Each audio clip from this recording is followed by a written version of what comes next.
All right, let's talk about how to deal with lowball offers. So you're a seller and you got this crazy lowball offer, and you're like, man, what is this? So this is how you counter the lowball offer. And it really comes off of a 2-1, 3-2-1, or even a 1-1 buy down strategy. And it's amazing how you can utilize these to help create affordability. Because a lot of times people are trying to do a low ball offer because they just want a lower price or they need a lower payment or whatever the reason is. But this actually is a very creative and strategic way to counter those low ball offers. So say you got the listing price, again, our typical 550 purchase price, 20% down, 7% rate. A buyer would have a payment of 33.77. So you got this low ball offer that comes in. So instead of being 550, they offer you 475, and you're just like, whatever, dude. And now you've got a loan amount of 380, or the buyer would have a loan amount of 380, 7% rate. They have a payment of 29.78, which is a savings of 39 or $399 per month.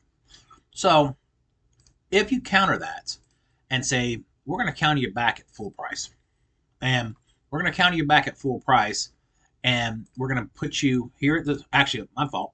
I forgot. We built this in with a counter back with a $10,000 price reduction, and we're going to counter back with a 3-2-1 buy down.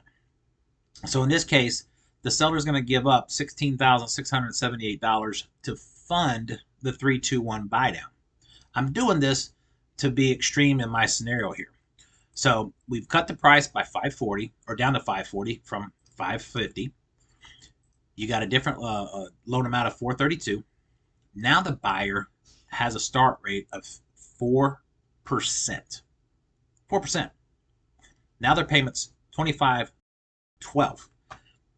It's a savings of $864 per month. And the seller gave up 10 grand on the purchase price and 1668 here. So they're giving up effectively 26, we'll call it 26,678 to make this deal work.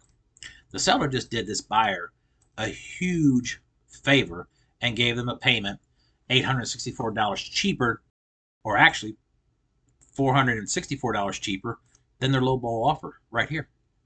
Now, let's take that one step further and say you only countered back with a 2-1 buy down. Same thing, we gave a $10,000 price reduction. Now the seller buy down cost us 10 grand, so effectively we're given a $25,000 concession. So we got a sales price of 540, loan amount of 432.